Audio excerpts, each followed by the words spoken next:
मैं हूं आपके रात का साथी आर्यन और आप देख रहे हैं। Horror satisfy. सब मुझे हमेशा कहते हैं, राजीव तुम बहुत ही ज़िद्दी हो। तो मैं भी उनसे कहता हूँ, जब तक मेरा हर बिल मैं अपने पैसों से भरता हूँ तब तक मैं अपनी मर्ज़ी का मालिक हूँ। सब ने मुझे काफ़ी मना करा था घर खरीदने के लिए, लेकिन फिर भी मैंने खरीद लिया। भाई, ऐसा मकान काफ़ी मुश्किल से मिलता है। वो अलग बात है, घर के पीछे कब्रिस्तान है। तो क्या अब मुर्दों के डर से हम जिंदा लोग भी जीना छोड़ देंगे? मैंने जिद से जानबूझ के सारा सामान रोड से भेज दिया और मैं खुद कब्रिस्तान के बाहर कार से नीचे उतर के अपने कुत्ते के साथ पैदल चल दिया।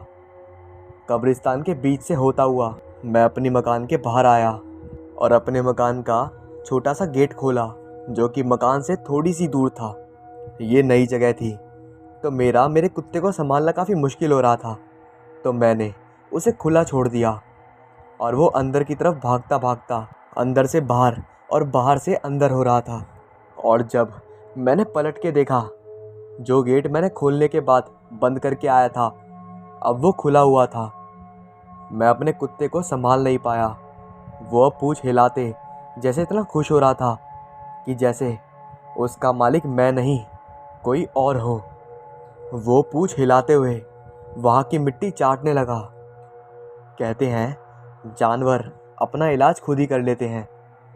मैंने बहुत बार अपने कुत्ते को घास और मिट्टी चाटते देखा था, इसीलिए मैंने घर के अंदर जाने लगा, यही सोच के कि कुत्ते का मन जब भर जाएगा तब वो वापस आ जाएगा। इसी सोच के मैं घर के अंदर चला गया था।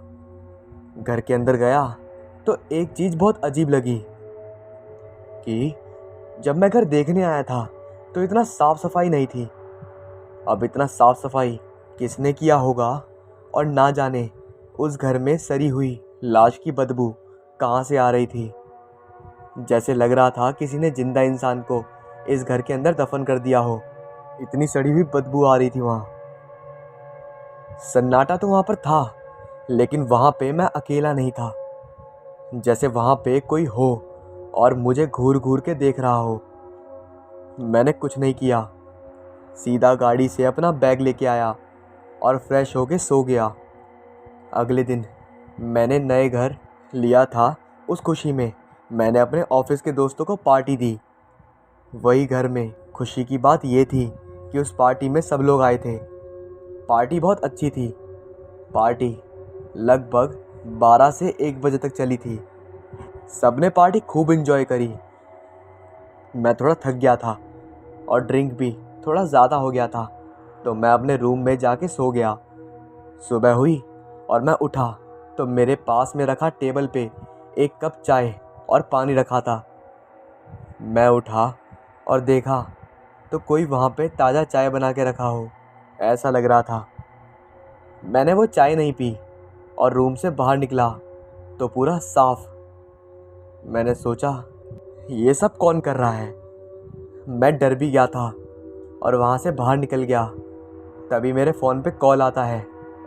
हेलो राजीव, यार मैंने तुम्हारे रूम के टेबल पे चाय बना के रखी थी, पी ली क्या? मैं बोला, अरे यार यादव, तू कब आया था और चाय बना के चला गया? हेलो हेलो, मैं करता गया लेकिन उधर से कोई जवाब नहीं आया। फ़ोन तो कट चुका था। मेरा दिमाग जैसे लग रहा था फट जाएगा, लेकिन फिर मैं अपने कार में गया और सीधा यादव के घर चला गया। यादव के घर पहुंच के मैंने पूछा, यार यादव, मेरे घर तू कब आया था यार? यादव चौंकते हुए बोला, क्या बात कर रहा है यार, मैं तो 2 दिन से अपने घर पे ही नहीं हूँ और अभी रिसेंटली 10 मिनट पहले मैं आया हूँ, और तू भी अभी अभी आ गया। तुझे कोई काम था क्या जो तू इतना अर्जेंट मुझसे मिलने आया है? मैं सोचा मैं तेरे ऑफिस में जाके बात करूँगा। मैं बोला, क्या? लेकिन तू तो कल पार्टी में भी नहीं आया था। यादव बोलता है, नहीं यार, मैं तो कल अपने गांव गया था। लेकिन हुआ क्या? मैं चौंकते हुए बोला, यार मैं जब से घर लिया हूँ ना, तब से कुछ ना कुछ अजीब होता है। यादव बोलता है, क्या? लेकिन कैसे हो सकता है? लगता है तेरा कोई भ्रम है यार। तू ज़्यादा ड्रिंक मत करा कर, एक दिन मर जाएगा। चुपचाप मैं वहाँ से निकल गया। थके हारे मैं अपने घर पे आ गया और शावर लेकर सो गया। लेकिन नींद तो आना चाहिए था। ना मुझे नींद आ रही थी, ना मुझे ज़रा सा भी चैन मिल रहा था। तो मैं छत पे जाके ताज़ी हवा खाने लगा। थोड़ी देर बाद मैंने कब्रिस्तान के पास एक लड़की को देखा जो कि वहाँ टहल रही थी। मैं डर गया और कमरे में जाके एक कोने में बैठ गया कि तभी दरवाजे पर खटखट की आवाज़ आने लगी। एक बार तो लगा वही लड़की तो नहीं आ गई, लेकिन 3-4 बार जब दरवाजे पर दस्तक हुई, उसके तुरंत बाद मेरे फ़ोन पे कॉल आता है। हेलो राजीव, यार दरवाजे पे देख, एक लड़की आई है, ज़रा खोल के देख वो ठीक तो है। मैं ज़ोर से गुस्से में बोला, कौन है तू और क्यों परेशान कर रहा है मुझे? कि तभी फ़ोन से आवाज़ आता है, अभी तो शुरू ही हुआ है, आगे देख होता है क्या। मैं बोला, अरे यार तुम हो कौन? क्या बिगाड़ा है मैंने तुम्हारा जो परेशान कर रहा है मुझे? Hello hello. लेकिन फ़ोन से कोई आवाज़ नहीं आती। कि तभी जो मेरा कुत्ता था उसके भौंकने की आवाज़ आने लगी। मैंने डर के मारे एक बीड़ी निकाली और जला के पीने लगा। कि तभी मुझे फिर से आवाज़ आई, अरे थोड़ा मुझे भी तो पिला दो। लेकिन इस बार वो आवाज़ कमरे के अंदर से थी और वो कोई लड़की थी। मैंने बीड़ी को वहीं पर फेंका और कमरे से बाहर निकलने लगा, लेकिन दरवाज़ा खुल नहीं रहा था। बहुत कोशिश करने के बाद आवाज़ आती है, थक गए इतनी ही कोशिश में? मैं बोला, कौन हो तुम और क्यों क्यों परेशान कर रही हो मुझे? मैंने क्या बिगाड़ा है तुम्हारा? तभी सामने आके खड़ी एक बहुत ही खूबसूरत लड़की मेरे सामने आके खड़ी हो गई। मैं जैसे ही उस लड़की को देखा तो वही लड़की थी, कब्रिस्तान वाली। मैं उसे देख के वहीं बेहोश हो गया। सुबह हुई, जब मेरी आँख खुली तो मैं अपने बेड पे पड़ा था। मैंने उठ के देखा तो मेरा कपड़ा खुला हुआ था और बेड पे पूरा बाल बिखरा हुआ था। झट से मैंने कपड़े पहने और कमरे से बाहर निकला तो देखता हूँ मेरा जो कुत्ता था वो मेन गेट पर मरा पड़ा हुआ था। मैं उसे देखकर बहुत रोया। मैं समझ गया कि ये और कोई नहीं बल्कि वही लड़की कर रही थी। मैं झट से अपनी कार में जा बैठा और स्टार्ट कर रहा था, लेकिन मेरा कार स्टार्ट नहीं हो रहा था। मैं अपनी जान बचाने के चक्कर में कार वहीं पर छोड़ा और पैदल ही भागना स्टार्ट कर दिया। सुबह से शाम हो गई, लेकिन मैं भाग के वापस वहीं पे आ गया। मैं समझ चुका था मेरा यहाँ से भागना बेकार है। अगर यहाँ से निकलना है तो हिम्मत से काम लेना पड़ेगा। मैं वापस घर के अंदर आ गया। तभी आवाज़ वही लड़की की आती है, आ गए वापस? मैं बोला, तुम कहाँ से बोल रही हो और मुझे जाने क्यों नहीं दे रही हो? देखो, मुझे जाने दो, ये घर भी तुम रख लो, लेकिन मुझे जाने दो। लेकिन कोई आवाज़ नहीं आई। मेरा रो रो के हालत ख़राब हो गई थी। मैं अपना फ़ोन निकाला, किसी से हेल्प मांगने के लिए फ़ोन करने की कोशिश करने लगा, लेकिन फ़ोन में नेटवर्क ही नहीं थे। थक हार के मैं अपने रूम में चला गया। सुबह से भूखा था मैं, कुछ खाने को भी नहीं मिला, नहीं पीने को मिला। मैं अपने कमरे में जाके आराम से सो गया, लेकिन सुबह कब हुई कुछ पता ही नहीं चला। सुबह हुआ, सोचा कुछ बना लेता हूँ खाने को, लेकिन घर में कुछ नहीं था।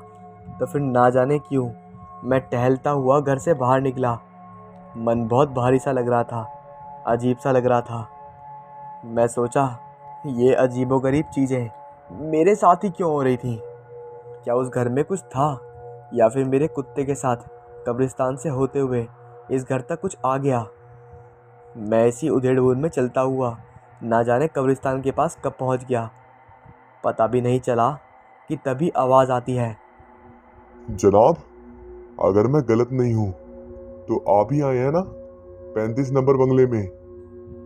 मैंने पलट के देखा तो ठीक ठाक दिखने वाला एक आदमी था जो मुझे पुकार कर सिगरेट का कश पी रहा था। मेरी तरफ भी बढ़ाया उसने, लेकिन मैंने मना कर दिया। जानना पहचान पता नहीं कौन हो। मैंने उनसे पूछा कि हाँ, मैंने ही खरीदा है ये मकान, पर आपको कैसे पता? उसने एक लंबा सा कश खींचा और कहा, अरे सर, अपना चेहरा तो देखिए, परेशानी से साफ दिख रहा है। क्या हुआ, बच्ची दिखी क्या, या फिर उसकी माँ? मुझे ऐसा लग रहा था कि किसी ने बिजली का झटका दे दिया हो। ये सुनने की सपने में भी उम्मीद नहीं किया था मैंने। पलट के उससे ही सवाल पूछ दिया, आपको कैसे पता लगा उनके बारे में? उस घर में माँ बेटी रहती हैं? पहले भी ऐसा हुआ था क्या? उस आदमी ने सिगरेट फेंकी और एक लंबी सी सांस लेते हुए उसने कहा, वहां पहले डिकोस्टा फैमिली रहती थी। कुछ सालों पहले एक रात घर की साफ सफाई करते वक्त डिकोस्टा को एक चिट्ठी मिली।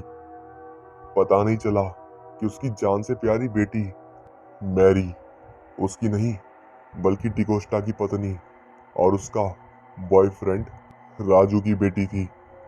डिकोस्टा चिट्ठी पढ़ के जैसे पागल हो गया। डिकोस्टा फिर अपनी पत्नी का पीछा करने लगा कि पता चला कि उसकी पत्नी और राजू के बीच चक्कर चल रहा था। अब इसमें तो दो प्यार करने वाले वही करते हैं जो डिकोस्टा ने किया। डिकोस्टा ने अपनी पत्नी को भगा के शादी की थी। कहते हैं सियासत में ईमानदारी और प्यार में बेईमानी ऊपर वाला भी बर्दाश्त नहीं करता।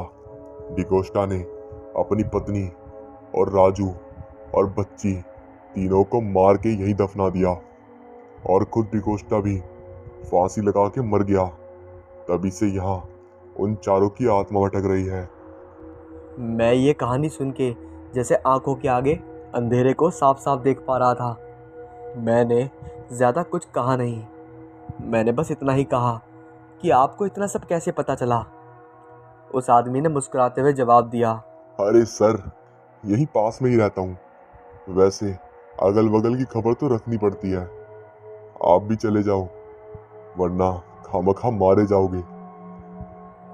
कहाँ? लेकिन यहाँ से बाहर कैसे जाएं? यहाँ तो सब भूल भुलैया है, जैसे वापस यहीं आ जाते हैं। वो आदमी हंसते हुए बोलता है, सब उसकी शक्ति का कमाल है। आप ये रोड पकड़ के चले जाओ और हाँ, भगवान का नाम लेना और सीधे सीधे चलते जाना। और एक और बात, जो आपके टेबल पे रखा हुआ था चाय का कप, वो डिकोस्टा बना के गया था। मैं उन्हें शुक्रिया बोल के आगे बढ़ा। मैं उनका नाम पूछने के लिए वापस पलटा तो वो चलते ही जा रहे थे। मैंने दूर से ही पूछा, अरे भाई, अपना नाम तो बता दीजिए। वो आदमी हंसते हुए बोला, डिकोस्टा।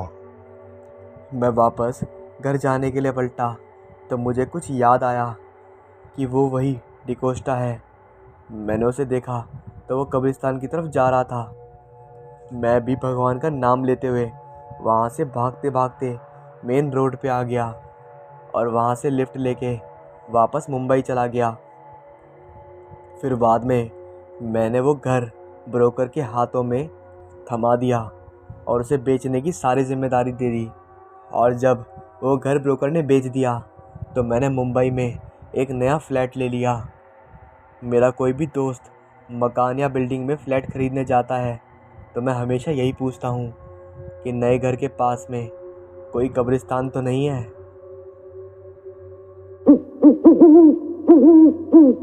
अपनी शादी के बाद जब नेहा नई दुल्हन बन के अपने ससुराल आई तो वो अपने साथ एक गुड़िया लेकर आई, जिसे देख के उसकी जेठानी ने कहा, अरे अभी भी तुम गुड्डे गुड़िया से खेलती हो, ब्याह हो गया अब तुम्हारा?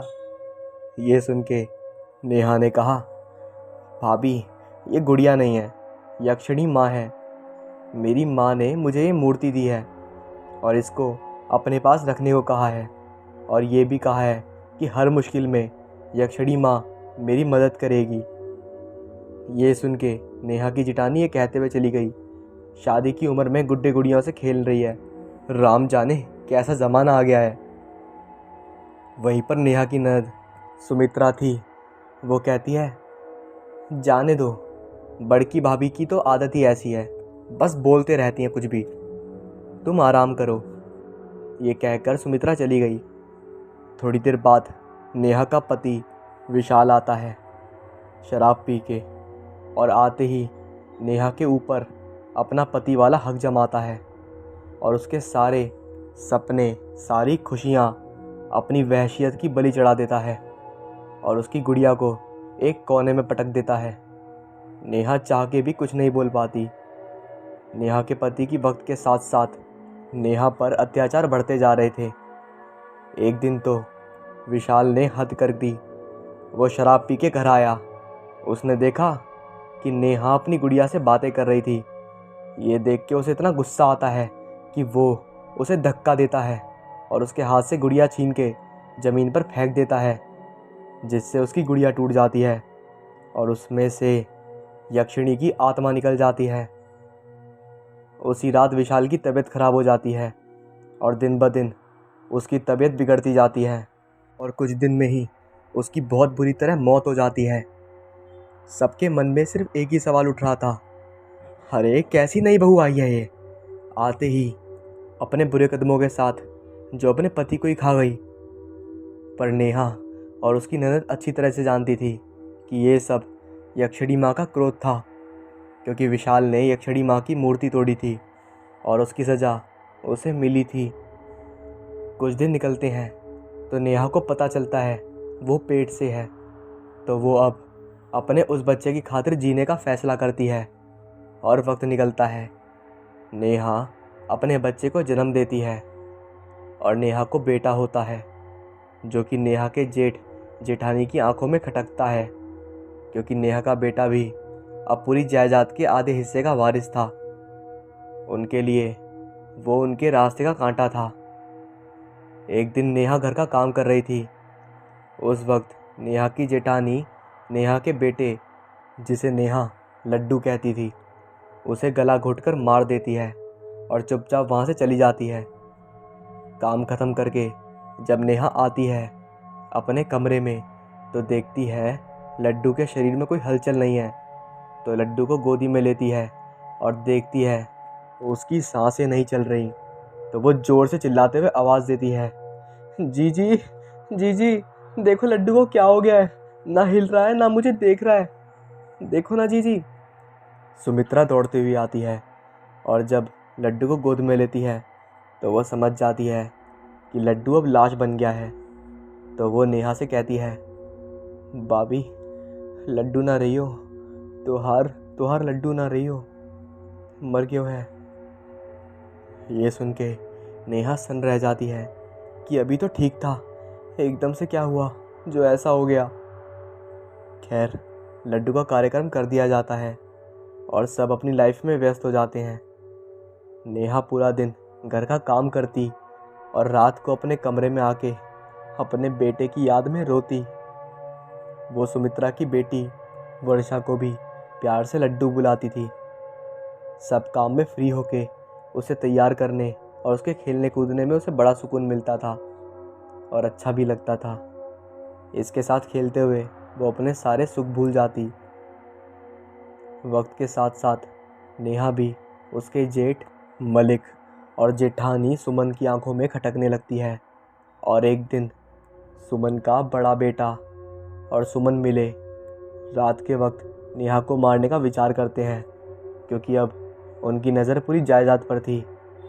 इससे पहले सुमन और उसका पति नेहा से अपना हिस्सा सुमन के बेटे के नाम करने को बोल चुके थे, जिसके लिए नेहा ने मना कर दिया था। उसके बाद सुमन नेहा पर बहुत जुल्म करने लगी थी। एक दिन तो सुमन ने नेहा का सब्जी में नमक कम होने के कारण उसके ऊपर गर्म पानी फेंक दिया। सुमन और उसके बेटे ने उस रात नेहा का गला घोटा, उसकी लाश को ले जाकर दफना दिया। उसके बाद कुछ वक्त तक सुमन के घर में शांति रही। पर उसके बाद कभी सुमन को नेहा दिखती, कभी वो उसे उसके बेटे के साथ देखती। उस दिन तो हद ही हो गई जब उसके सामने उसे नेहा कमरे से बाहर आती दिखाई दी। अब ये तो रोज़ का हो गया था। कभी आधी रात को मलिक, तो कभी सुमन, तो कभी सुमन का बेटा, सबको नेहा दिखती। एक दिन सुमन का बेटा पेड़ के नीचे बैठा था तो पेड़ एकदम से सूख गया और उसने देखा कि पेड़ में आग लग गई। नेहा की ननद सुमित्रा जानती थी कि यह सब यक्षिणी का प्रकोप था। नेहा के पति विशाल ने यक्षिणी की मूर्ति तोड़ के उसे आज़ाद कर दिया था, तो उसकी मृत्यु हो गई थी। और उसके बाद से नेहा और उसके बच्चे की मौत के बाद यक्षिणी सुमन का पूरे परिवार पर गुस्सा बरसा रही थी। सुमित्रा ने अपने भाई से कहा, भैया, ये सब यक्षिणी का क्रोध है जो हमारे परिवार पर बरस रहा है। हम एक काम करते हैं, हम उसकी पूजा करवाते हैं जिससे शायद उसका क्रोध थोड़ा शांत हो जाए, और नेहा और उसके बेटे की आत्मा की शांति के पूजा भी करवाते हैं, अगर आप कहें तो। इस पर मलिक ने गुस्से में उसकी तरफ देखा और कहा, है जीजी, तुम अपना काम से काम रखो, हमको पता है क्या करना है, इसलिए ज़्यादा ज्ञान मत दियो हमका। रात हुई और शायद आज मलिक का आखिरी दिन था, या यूं कह लीजिए कि आखिरी रात थी। मलिक बाहर से आ रहा था और रास्ते में उसे एहसास हुआ जैसे कोई उसका पीछा कर रहा है। जैसे ही उसने मुड़ के देखा तो उसने देखा कोई नहीं था, पर उसे एक तरह से अजीब सी ठंड लग रही थी।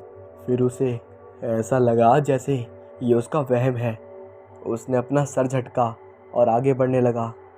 2 कदम चलने पर उसे धक्का लगा और वो गिर गया। इसके बाद वो उठा और दोबारा आगे बढ़ने लगा, और जब वो आगे बढ़ा तो उसने देखा कि पेड़ की डाली से कोई औरत उल्टी टंगी बैठी है। और जब उसने गौर किया तो वहाँ नेहा थी और उसकी गोद में एक जला हुआ बच्चा था, जिसे देखकर मलिक की जान सी निकल गई और उसने दौड़ लगाना चालू करा। तभी वो दौड़ते दौड़ते जब घर पे आया तो उसकी हालत पूरी तरह ख़राब हो चुकी थी, क्योंकि सामने उसके घर में आग लगी थी और उसकी बीवी और उसका बड़ा लड़का दोनों उसी के सामने जल रहे थे और चीखें मार रहे थे, लेकिन उन्हें बचाने वाला कोई नहीं था। मलिक ने जैसे अपने कदम आगे बढ़ाए तो उसने महसूस किया कि उसके पैरों को किसी ने कस के पकड़ रखा है, और जब उसने नीचे देखा तो उसने पाया कि कोई औरत उसकी तरफ देखकर हंस रही है। उस औरत की आंखें नहीं थीं और मुंह जगह जगह से कटा हुआ था।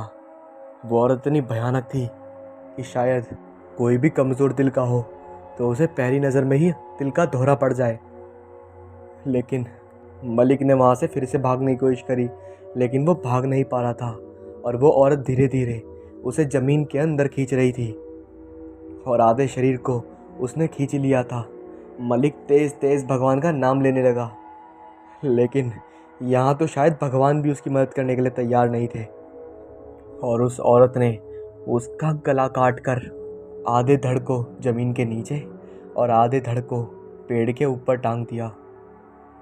सुबह जब पुलिस वाले आए तो उन्होंने ये सीन देखकर इस पर किसी की साजिश बताई, और उन्होंने जब पूरे घर की इन्वेस्टिगेशन करी तो उन्होंने पाया कि इसमें किसी जानवर का हाथ है।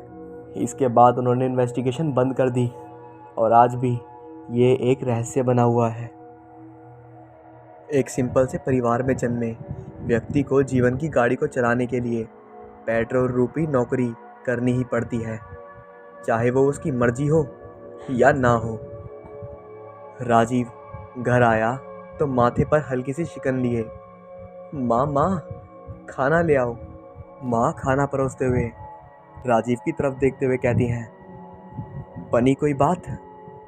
राजीव ने कहा, हाँ, 2-3 लोगों से बात हुई है, शायद कल परसों तक कहीं ना कहीं काम मिल जाएगा। राजीव सिर्फ सेकेंडरी तक पढ़ा था। वो पावर लूम यानी वार पर मशीनरी का कारीगर था, जो अपने काम में एकदम परफेक्ट था। 3 दिन बाद राजीव को एक व्यक्ति का फ़ोन आया मोबाइल की दूसरी साइड से आवाज़ आई, राजीव, एक फैक्ट्री में वर्कर की जॉब खाली है, रात की शिफ्ट है। राजीव ने कहा, किस एरिया में? वो व्यक्ति बोला, focal point Batala road. Rajeev ने कहा, यार ये तो मेरे घर से काफ़ी दूर है। वैसे कोई बात नहीं, मैं मैनेज कर लूँगा। अगले दिन वो फैक्ट्री के मैनेजर से मिलता है और राजीव सैलरी सुनकर चौंक जाता है। उसकी सोच से 3 गुना अधिक थी। मैनेजर राजीव से सिर्फ नाइट शिफ्ट लगाने के लिए ही इतने पैसे देने को तैयार था। पता नहीं क्यों यहाँ कोई रात की शिफ्ट पर टिकता नहीं। राजीव ने कहा, कोई बात नहीं साहब, मैं आपको काम करके दिखाऊंगा, मैं कल से आ रहा हूँ। राजीव ने घर आते ही माँ को साफ साफ बता दिया, माँ काम मिल गया है, वो भी अच्छी खासी सैलरी के साथ। अब देखना, छोटे की पढ़ाई और मुन्नी की शादी के लिए जल्दी पैसे इकट्ठे हो जाएंगे। माँ खुश होते हुए बोली, ठीक है तू आराम कर, रात को तुझे जाना भी है।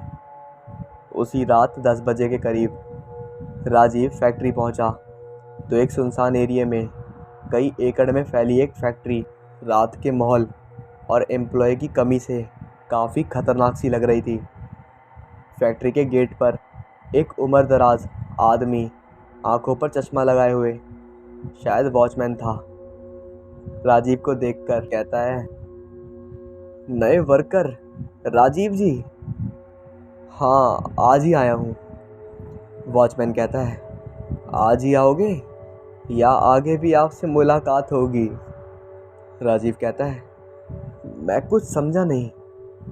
आदमी कहता है, सब समझ जाओगे। राजीव जैसे ही मशीन पर काम करने लगा, ठीक उसके 10 मिनट बाद उसकी मशीन की आवाज़ अजीब तरह से उसके पावर लूम से डरावनी आवाज़ें निकलने लगी। राजीव उसे इग्नोर करके अपनी धागों की तारों को पकड़े काम करने लगा। फिर जैसे ही मीटर के हिसाब से धागे पर निशान लगाने लगा तो ब्लू कलर की रखी इंक लाल रंग में बदल गई, किसी इंसानी खून की तरह, जिसे देख राजीव की आंखें फट सी गईं, क्योंकि थोड़ी देर पहले उसने वहाँ नीले रंग की दवात रखी थी। पहले डरावनी आवाज़ों से परेशान, फिर ताजे खून की स्मेल उसे डराने पर मजबूर करने लगी। उसने पास रखी बोतल को हाथ लगाया तो डर के मारे उसी समय वो नीचे फेंक दी। उसके पानी की भरी बोतल पूरी तरह से खाली हो चुकी थी, जिस पर लाल रंग के उंगलियों के निशान थे। वो डर के मारे जैसे ही भागकर नीचे आने लगा तो सारी फैक्ट्री की लाइट बंद हो गई। सुरेश पसीने से लथपथ अपनी जेब से मोबाइल निकालकर ब्लैक फ्लैश ऑन करके बड़ी ही मुश्किल से चलने लगा। वो तीसरे माले पर था। बहुत बड़ी फैक्ट्री होने के कारण राजीव अंधेरे में कभी किसी मशीनरी या किसी माल से टकरा जाता था। वो कितनी बार गिरा क्योंकि मोबाइल की लाइट बहुत डीम थी।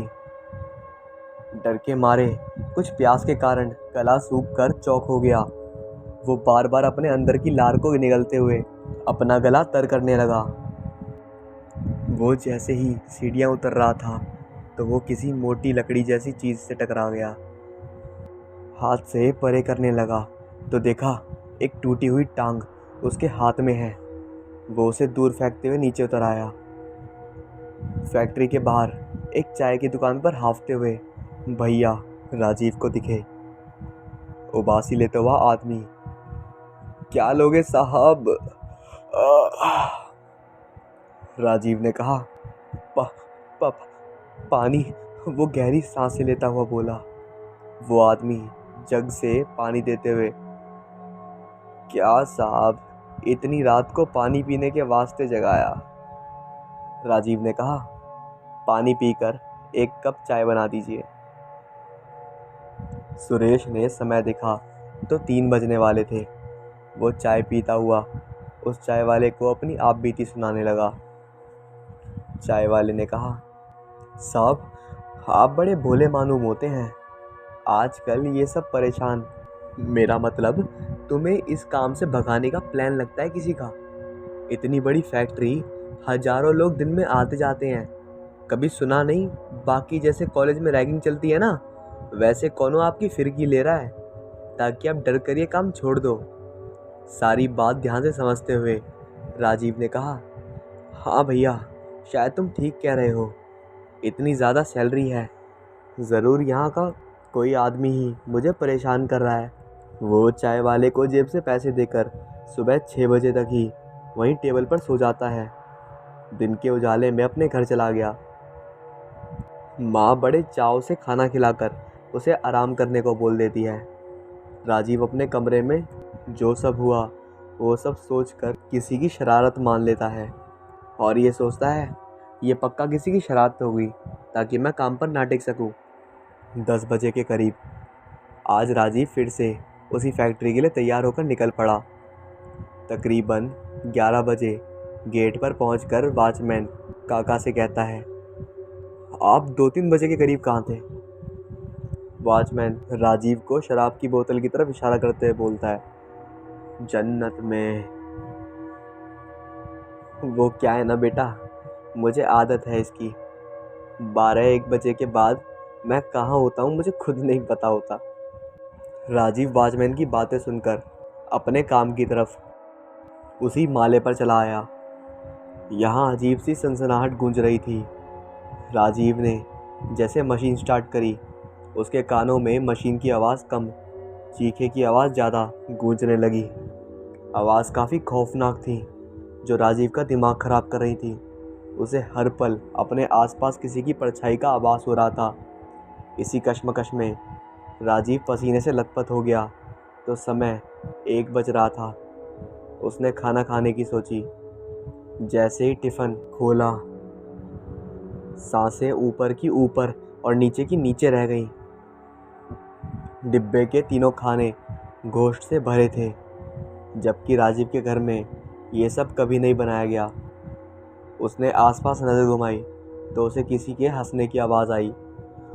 कौन हो तुम? क्यों मुझे परेशान कर रहे हो? मैं डरने वाला नहीं हूँ, चले जाओ यहाँ से। हांफते हुए एक ही सांस में बोल गया, ना ही मैं नौकरी से इस्तीफ़ा देने वाला तुम्हारे डराने से, चाहे मेरी जान ही क्यों ना चली जाए। मुझे मेरे परिवार के लिए चाहे कुछ भी झेलना पड़े, मैं झेलूँगा। तभी वो हंसने वाली आवाज़ थोड़ी शांत सी हो गई। कुछ ही देर बाद एक सरकटा साया आया, जिसके जिस्म से उसकी बाजू अलग थी, जिसे देखकर राजीव सकते में आ गया। उसकी आंखें बड़ी होकर फैल सी गईं। इससे पहले कि वो बेहोश होता, उसके कानों में एक आवाज़ बड़ी सहमी सी पड़ी, डरो मत, तुम्हें नुकसान नहीं पहुंचाने आया। राजीव अपने थूक को अंदर खींचते हुए खड़े होने की हिम्मत जुटाने लगा। तभी साया कुछ कदम पीछे रुककर राजीव के सामने बैठकर, मैं भी तुम्हारी तरह अपने परिवार से बहुत प्यार करता था, यहीं इसी जगह पर काम करता था। राजीव उस साय की तरफ देखकर, यही? हाँ हाँ, यहीं इसी जगह जहाँ तुम खड़े हो, इसी जगह का परफेक्ट कारीगर था मैं। दिन रात काम कर मैंने इस फैक्ट्री की फैब्रिकेशन पूरा करता था। काम को काम नहीं, पूजा समझता था।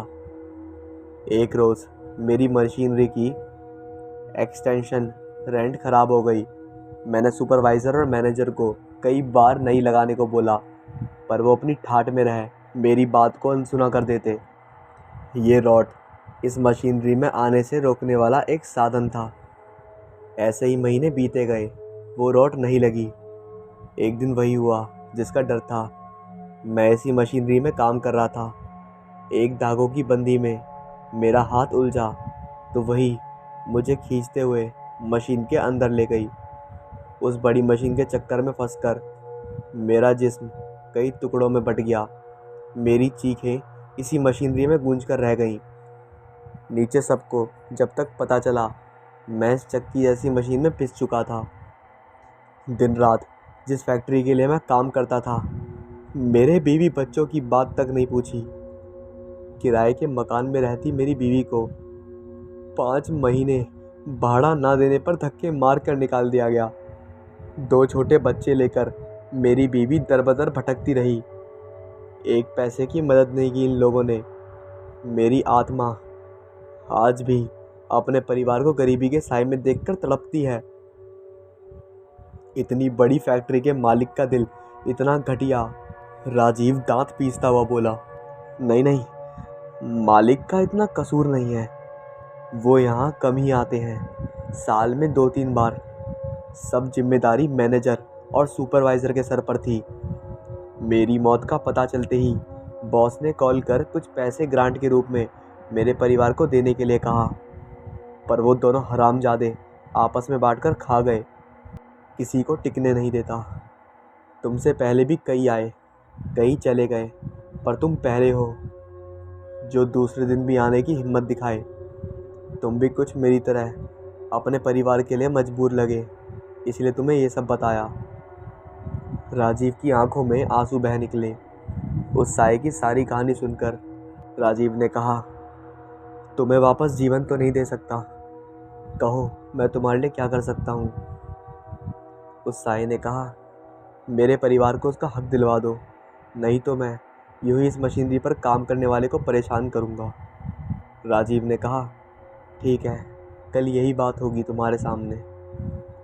अगली सुबह घर जाकर सारा दिन यही सोचता रहा कि कैसे वो सबको यकीन दिलाएगा कि उसने उस फैक्ट्री में मरे हुए आदमी से बात करी है। राजीव अगली रात 9 बजे फैक्ट्री पहुंच गया। 10 के करीब मैनेजर और सुपरवाइज़र घर जाने वाले थे, तो ठीक उसी समय राजीव अपने मोबाइल से नीचे ऑफिस फ़ोन पर दोनों को बुला लेता है। मैनेजर राजीव से कहता है, ऐसा क्या काम था जो तुमने खुद नीचे आने की बजाय हमें ऊपर बुला लिया। राजीव ने कहा, बैठिए 2 मिनट, बहुत ज़रूरी बात करनी है। राजीव ने जैसे ही आसपास नज़र घुमाई तो सामने लगी खिड़की की तरफ उसे वही साया दिखाई दिया। राजीव उसकी हाज़िरी में मैनेजर और सुपरवाइज़र को एक एक कर अपनी और साये के बीच जितनी भी बात हुई थी सारी बता देता है। मैनेजर को काफ़ी हद तक यकीन आ गया और वो मदद के लिए हामी भरने लगा। तभी बीच में सुपरवाइज़र बोला, सब बकवास है, हम तुम्हारी बातों में यकीन नहीं करते। तुमने हमें बेवकूफ़ समझ रखा है क्या? ये बात यहाँ का बच्चा बच्चा जानता है कि उसकी हादसे में मौत हुई थी, पर पैसे ऐंठने के लिए मदद और आत्मा वाली मनगढ़ंत कहानी तुमने अपने से ही बना ली। वाह राजीव बाबू, आज तक हमें दिखा नहीं और वो 2 दिन में तुमसे मीटिंग भी कर बैठा। वो हंसता हुआ, चलो मैनेजर घर चलें, ये सब कहानी इसकी खुद की बनाई हुई है। तभी उसी साये की आंखों में तेज ज्वाला दहकी। उसने आंखों के इशारे से उसी मशीनरी को तेज स्पीड में ऑन कर दिया। सबकी नज़रें उस ओर उठ गईं। इससे पहले कोई कुछ समझ पाता, वही साया आधे शरीर वाला आया और सुपरवाइज़र को हवा की तरह उसी मशीन के अंदर झोंक दिया। सामने वही मंजर हुआ जो उस साये के साथ उस मशीनरी में घटित हुआ था। सुपरवाइज़र की लाश भी टुकड़ों में बट चुकी थी। तभी एक तेज आवाज़ गरजी, मैनेजर तुझे भी ये मनगढ़ंत कहानी लगती है या यकीन दिला दूं? नहीं नहीं, मुझे माफ़ कर दो, मैं तुम्हारे बीवी बच्चों को उनके हक की मोटी रकम इस फैक्ट्री से दिलवा कर रहूँगा। तुम प्लीज़ शांत हो जाओ, किसी को नुकसान मत पहुँचाओ। अगले 2 दिन तक साये के परिवार को खोजकर एक घर और हर महीने एक अच्छी रकम सैलरी के रूप में दी जाने लगी। उसी मशीनरी वाले माले में एक पूजा करवाई गई ताकि साये को शांति मिल सके। राजीव 2 साल बाद ये कहानी अपनी बीवी और माँ को सुना रहा था, जिसे सुनकर सबके रोंगटे खड़े हो गए। ये अगली कहानी है जयपुर की, जो घटी थी श्याम के साथ। यार कितना जाम है, इतनी हॉर्न दे दी लेकिन फिर भी आगे खड़ी गाड़ी आगे ही नहीं बढ़ रही, और आगे इतनी जगह है लेकिन पता नहीं क्यों ये गाड़ी आगे नहीं बढ़ा रहे। ऐसे तो हम रात के 8 बजे तक ही पहुंच पाएंगे। कॉल पे कॉल आए जा रहा था, लेकिन श्याम कॉल जानबूझकर इग्नोर कर रहा था, क्योंकि वो भी क्या बोलता, जाम ही इतना लगा था। और वो बार बार 1 घंटा बोलकर मोहित को वहम में रख रहा था। दरअसल आज मोहित की बर्थडे पार्टी थी और श्याम मोहित का बचपन का दोस्त था। अरे यार, आज भी लेट हो गया। मोहित बहुत नाराज़ होगा, कहते हुए वो फ़ोन रखता है। ओ नहीं, ये फ़ोन की बैटरी तो चार्ज ही नहीं है, इसे चार्ज पर लगा कर निकालता हूँ। शाम है, सर्दी पड़ रही है और वहाँ तो रास्ते में जंगल भी है। आज तो अपनी कार से मैं काफ़ी लेट हो जाऊँगा, इससे अच्छा तो कोई फ़्लाइट ही ले लेता। सूनी सड़कें पड़ गई थी। अब सूनी सड़कों पर वो आगे बढ़ता जा रहा था। श्याम ने कार की स्पीड और बढ़ा दी, क्योंकि अब शहर की सीमा ख़त्म हो चुकी थी और जंगल शुरू हो गया था।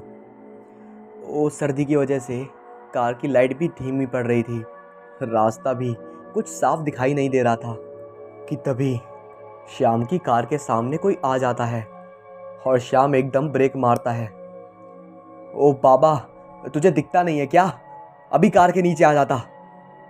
श्याम घबराता हुआ चिल्लाता है। वह बूढ़ा श्याम से कहता है, कहाँ जा रहे हो बाबूजी? आगे तो खतरनाक जंगल है और आज काली अमावस्या की रात है, आप लौट जाइए। श्याम कहता है, बाबा क्यों मेरा टाइम खराब कर रहे हो? मैं वैसे ही बहुत लेट हो गया हूँ आज। बाबा श्याम से कहता है, नहीं बेटा, लौट आओ, आज की रात काली शक्तियाँ जाग जाती हैं। लेकिन श्याम उस बूढ़े व्यक्ति की बात अनसुनी करके आगे बढ़ जाता है। श्याम उन सुनसान राहों पर बढ़ता जा रहा था। अचानक से श्याम की कार रुक जाती है। बार बार स्टार्ट करने पर भी गाड़ी स्टार्ट नहीं होती। श्याम कार से उतरता है और बोनट खोलकर देखता है कि रेडिएटर में पानी बिल्कुल भी नहीं है। श्याम डिग्गी से खाली कैन निकालकर पानी की तलाश में निकलता है। जंगल में भटकते हुए थक कर श्याम अपने आप से कहता है, अरे यार, ये पानी कहाँ से मिलेगा? पास ही कुएं पर किसी ने श्याम के कान में कहा। श्याम ने पलट कर देखा तो उसके पीछे अप्सरा के समान कोई 18 से 20 साल की सुंदर लड़की खड़ी थी। गहरे गुलाबी रंग की साड़ी, कानों में स्वर्ण झुमकियाँ पहने वह इतनी सुंदर थी मानो कोई अप्सरा आ गई हो। श्याम उसके रूप को देखकर ही रह गया। पानी नहीं चाहिए क्या? उस लड़की ने कहा। हाँ चाहिए। इस घने जंगल में तुम कहाँ से आई और कैसे? मतलब मैं श्याम की बात काटते हुए उस लड़की ने कहा, मैं यहीं रहती हूँ, मेरा घर वो सामने है। उस लड़की ने राघव की आंखों में आंखें डालकर कहा। एक अजीब सी गहराई थी उसकी आंखों में। राघव उसकी आंखों में कहीं खो गया था। बेसुध सा उस लड़की के पीछे चल रहा था। कोई जादू सा कर दिया था। दोनों एक कुएं पर पहुंचे। लड़की कुएं से पानी खींच रही थी। घुंघटे के अंदर से वो लड़की श्याम को बड़ी कातिल निगाहों से देख रही थी। श्याम पानी की कैन भरकर जाने लगा कि वह लड़की बोली, बहुत रात है, आराम कर लीजिए ज़रा। नहीं धन्यवाद, मुझे कहीं जाना है, लौटते वक्त तुमसे ज़रूर मिलूँगा। और हाँ, तुम्हारा नाम क्या है? नाम तो बता दो। उस सुंदर लड़की ने कहा, मेरा नाम मोहिनी है। वाह, बहुत खूबसूरत नाम है। अच्छा हाँ, मैं चलता हूँ, ठीक है।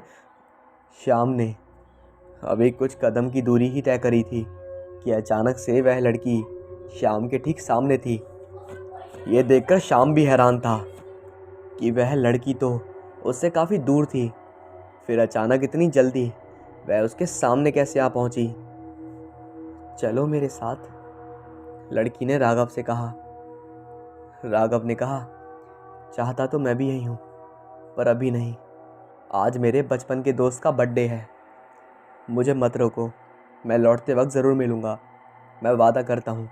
मोहिनी श्याम का हाथ पकड़कर उससे कहती है, वादा करो, अगर वादा नहीं करोगे तो मैं तुम्हें जाने नहीं दूँगी। श्याम उसका हाथ थाम कर कहता है, हाँ डियर, वादा रहा, और उसका हाथ चूमता है। अब तो जाने दो। श्याम पानी की कैन लेकर कार के पास पहुंचता है और रेडिएटर में पानी भरता है और कार चालू करके निकल जाता है। श्याम के हाथ ज़रूर स्टीयरिंग पर थे, पर ध्यान में तो मोहिनी थी। कब श्याम मोहित के घर पहुंच जाता है उसे खुद पता ही नहीं चलता। मोहित उसकी कार देखते ही कहता है, आ गया मेरा यार, बहुत जल्दी आ गया। अरे यार वो बस लेट हो गया था, ट्रैफिक बहुत था, क्या बताऊं। अच्छा ये ले तेरा तोहफा। मोहित ने जब गिफ्ट खोला तो उसमें उन दोनों के बचपन की फ़ोटो थी, जिसे देखकर मोहित की आंखें भर आईं। मोहित ने श्याम को गले लगाया और बोला, मेरा यार, मेरी जान, तेरे बिना मेरा बर्थडे सूना सूना सा था और जब से तू आया है ना तब से मेरी आंखों में एक अलग ही चमक आ गई। और उसे मजाक करते हुए कहा, अबे तेरे इंतज़ार में केक बुड्ढा हो गया, चल केक काटते हैं। मोहित केक काटता है और सारा घर तालियों और हैप्पी बर्थडे टू यू से गूंज उठता है। पार्टी ख़त्म, फिर सब मेहमान चले जाते हैं। मोहित कहता है, चल छत पर एक जाम पिए। दोनों जाम पर जाम छलकाते हैं और फिर श्याम मोहित से कहता है, चलता हूँ यार। मोहित कहता है, क्यों, कोई तूफान आ रहा है क्या तेरे मोहल्ले में? नहीं यार, किसी से वादा किया है, मुझसे ज़्यादा इम्पोर्टेंट है, तुझसे ज़्यादा कोई और नहीं, लेकिन लौटते में उनसे मिलने का वादा किया है। और यार क्या बताऊँ, बहुत खूबसूरत है यार वो, जैसे अप्सरा, बस दिल में उतर गई। पर इतनी रात में, पूरे पूरे 10 बज गए हैं यार, और सर्दी का मौसम है। अरे यार बस उससे मिलूंगा ना, कुछ दिल की बातें करूंगा और घर निकल जाऊंगा। ठीक है यार, तू मानेगा नहीं ना, चल ठीक है, फिर मुझसे भी मिलना और उसे भी मिलवाना, ठीक है? किससे? अपने दिल की रानी से। श्याम कार स्टार्ट करके निकलता है। कार खाली सड़कों पर दौड़ रही थी। तभी श्याम के कानों में एक आवाज़ गूंजी, रुकना मत, चलते जा, कहीं मत रुकना। कौन है? कौन बोला? शायद एक आधा जाम ज़्यादा हो गया होगा। श्याम ये आवाज़ सुन के बहुत डर गया था। तभी श्याम कार की स्पीड और बढ़ा देता है। सुनसान रास्ते पर कार दौड़ रही थी और कुछ देर बाद वह उसी जगह पहुंच जाता है जहां उसकी गाड़ी खराब हुई थी। श्याम मनी मन बहुत खुश था, उससे दोबारा मिलूंगा, और कार का गेट खुलता है, लेकिन गेट नहीं खुलता। श्याम बहुत कोशिश करता है, तभी आवाज़ आती है, चले जा कार से, बार बार तेरी मदद नहीं करूंगी मैं। श्याम कहता है, कौन हो तुम और दिखाई क्यों नहीं दे रही? तभी कार के सामने वह प्रकट होती है। उसे देखकर श्याम का सारा नशा गायब हो जाता है। उसके बचपन का रहस्यमयी साया फिर से उसके सामने था। श्याम पसीने से तर होकर पूछता है, इतने सालों बाद तुम क्यों आई हो और क्या क्या चाहती हो? साया श्याम से बोलता है, भूल गया तेरा बचपन? समय आने पर तुझे सारे जवाब मिलेंगे, अभी जाओ, वो बहुत क्रूर और शक्तिशाली है। श्याम ने कहा, कौन, किसकी बात कर रही हो तुम? वही जिससे मिलने जा रहे हो। अगर ज़िंदा रहना चाहते हो तो चले जाओ यहाँ से, और हाँ, जब कभी दुर्भाग्य से कहीं मुश्किल में फंस जाओ तो मुझे बुलाना, मैं तुम्हारी मदद करने ज़रूर आऊँगी। अब जाओ। और श्याम गाड़ी को तेज़ रफ्तार से दौड़ा देता है। उधर दूसरी ओर मोहित के पास एक अनजान कॉल आती है। हेलो, आपके दोस्त का एक्सीडेंट हो गया है, आप जंगल वाले रास्ते से आ जाइए। अपने दोस्त की खबर सुनकर मोहित बाइक से जंगल की ओर निकल पड़ा। इधर श्याम अपने घर में प्रवेश करता ही है कि श्याम के कानों में मोहिनी की आवाज़ गूंजने लगती है, श्याम तुम नहीं आए तो मैंने तुम्हारे जान से प्यारे दोस्त मोहित को बुला लिया। बेचारा तुम्हारे एक्सीडेंट की खबर सुनकर दौड़ा आ रहा है वहीं जंगल में। आज घर में काफ़ी खुशी का माहौल था, क्योंकि आज घर में दुल्हन आई थी। सब नाच गा रहे थे, घर में शहनाइयाँ बज रही थी, संगीत गानों की आवाज़ चारों तरफ कान को मीठा कर रही थी। साथ में सहेलियां भी घर के अंदर गृह प्रवेश के लिए दुल्हन का साथ दे रही थी। इसी बीच राज के पास एक हैरान कर देने वाला कॉल आया, जिसने राज का पूरा माहौल बिगाड़ दिया। कल सुबह ड्यूटी पर आना है, कल चीफ आ रहे हैं। उसने समय देखा तो रात के 1 बज रहे थे। उसने अपनी पत्नी और बच्चों को बताया, जो कि शादी से वापस जाने के लिए बिल्कुल भी तैयार नहीं थे। राज की पत्नी ने राज को काफ़ी समझाया, आप भी रुक जाइए, सुबह चले जाना। इतनी रात और 3-4 घंटे का सफ़र, वो भी सुनसान सड़क। आप मेरी बात मान जाइए, रुक जाइए यहाँ पर। राज ने कहा, नहीं यार, मुझे जाना होगा, बहुत ज़रूरी है। सुबह समय पर मेरा ऑफिस रिपोर्ट करना है। और हाँ, तुम भी कल शाम तक वापस आ जाना। ये बोलकर राज उन्हीं शादी वाले कपड़ों में अपना स्कूटर लिए चल पड़ा। सुनसान सड़कें, ग्रामीण एरिया, रात का अंधेरा और सड़क किनारे लगे पेड़ के पत्तों का डरावना शोर। इस बीच स्कूटर की हेडलाइट बिल्कुल दिए जैसी रोशनी का सहारा बना रही थी। इस ग्रामीण में खुद गांव के लोग ही 9 बजे के बाद सफ़र करना सही नहीं मानते थे। पर राज एक शहर से था, तो वो इन बातों को अफवाहों के अलावा और कुछ महत्व नहीं देता था। लगभग डरते डरते आधा सफ़र उसने तय कर लिया था। एक जगह 12 मीटर की दूरी पर उसे सफ़ेद लिबास में लिपटा हुआ कोई शख्स या महिला की छवि दिखाई दी। राज की सांसें रुक गईं। इतनी रात को इस जंगल दियाबान एरिया में एक औरत सड़क के बीचों बीच खड़ी अपना हाथ हिलाकर उसे स्कूटर रोकने को कह रही थी। राज ने डरते हुए अपना थूक निकलकर अपना गला तर करता हुआ थोड़ी आगे बढ़ गया। उस औरत ने घूंघट से चेहरा ढक रखा था। अरे रुकिए, रुकिए ना। राज ने ब्रेक मारते हुए अपने डर पर काबू करते हुए उस औरत से बोला, जी कहिए। वो औरत राज से कहती है, आप थोड़े आगे तक मुझे ले जाएंगे प्लीज़। राज पसीने से भीगा हुआ था और उसने कह दिया, हाँ बैठिए। वो औरत बिना एक पल गवाए स्कूटर की सीट पर आ बैठी। राज का पूरा स्कूटर ऐसे हिला जैसे 100 मन वजन इकट्ठे से आ गिरा हो। वो खुद को अशांत कर बिना कुछ पीछे देखे स्कूटर चलाता रहा। थोड़ा आगे देखने पर उसकी आंखें फटी की फटी रह गईं। वही औरत, वही लिबास, एक छोटा सा लालटेन लंप लिए सड़क के बीच खड़ी थी। राज का सामने का नज़ारा देखकर उसकी दिल की धड़कन सब बंद हो गई। उसने अपनी पिछली सीट पर गर्दन घुमाई तो खाली देखकर माथे पर तेज पसीना झलक आया। जिसे साफ करता हुआ वो आगे बढ़ा तो उसका स्कूटर ठीक औरत के सामने जाकर अपने आप रुक गया। इससे पहले राज कुछ बोलता, वो औरत पिछली सीट पर बैठती हुई, मुझे यह ले चलो यहाँ, और जहाँ बोलूँ वहाँ चुपचाप रोक देना। राज माथे पर पसीना और कांपते हाथों से स्कूटर चलाने लगा। दिल की गति तो ऐसे थी जैसे जंग लगा कोई पूजो हो। वो स्कूटर चलाते हुए अपनी एक आंख को तिरछा कर स्कूटर के फुटर्स पर नज़र डालता रहा तो दिल के साथ साथ आंखें भी पत्थर हो गईं। उसकी हिम्मत नहीं रही। उसे लगा जैसे वो चक्कर खाकर नीचे गिरने ही वाला है। तभी डर से राज का गला सूखने लगा, जिसे वो अपनी थूक से बार बार तर करने लगा।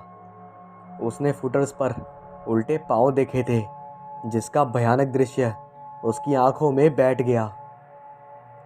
राज अंधेरे रास्ते में सिकुड़कर स्कूटर चलाने लगा कि गलती से भी उसका जिस्म पीछे बैठी औरत से न लगे। वो हिम्मत करके स्कूटर चलाते हुए बैक मिरर में पीछे देखता है तो उसकी जान हलक में आ गई। दिल तो जैसे मुंह में आ गया हो। मिरर में औरत के घुंघटों की जगह कंकाल दिखाई दे रहा था, वो भी बड़े बड़े खून से सने दांतों वाला। राज को रह रहकर गांव वालों की बातें याद आने लगी। जहन में बीवी बच्चों का ख्याल आने लगा और दिमाग में आज की रात आखिरी रात लगने लगी। डर से उसकी आंखें छलकने लगीं। तभी वो औरत उतरकर सामने आई और राज से बोली, आओ मेरे साथ चलो, यहाँ क्यों रुके हो? वो आवाज़ इतनी भयंकर थी कि आदमी की रूह तक कांप जाए। राज ने हिम्मत कर एक नज़र औरत के पीछे वाले गेट पर डाली तो वो कब्रिस्तान था। राज ने गले में डाला भगवान का लॉकेट, चूमकर भगवान का नाम लेते हुए जल्दी से बिना पीछे देखे तेज़ रफ्तार के साथ स्कूटर चलाया, जिसे रास्ते में कई बार उसी सफ़ेद लिबास और कंकाल के हाथ में झूलता हुआ लंप सड़क के आगे आकर उसका रास्ता रोकता। राज उसी छवि को चीरता हुआ स्कूटर चलाता रहा। वही भोर समय एक किसान को एक आदमी सड़क के बीच स्कूटर समेत गिरा मिला। वो आदमी शायद रात को एक्सीडेंट से किसी की मौत हो गई है, ऐसा लग रहा था। वो किसान ने पास आकर देखा तो उसे कोई चोट नहीं, कोई घाव नहीं, पर इंसान को होश भी नहीं। ये राज ही था। किसान ने उसे लोगों की मदद से अस्पताल पहुंचाया। डॉक्टर की टीम भी हैरान परेशान थी। बिना खोज के किसी इंसान की इतनी बुरी हालत, 2 दिन के कड़े टीममेट और टेस्ट करने के बाद डॉक्टर की टीम भी हैरान थी। बिना खोज के किसी इंसान की इतनी बुरी हालत, 2 दिन के बड़े ट्रीटमेंट के और टेस्ट करने के बाद डॉक्टर राज की बीवी से इनकी याददाश्त चली गई है, दिमाग में कोई गहरा सदमा लगने की वजह से, ये कहकर राज की बीवी को अगवा करते हैं।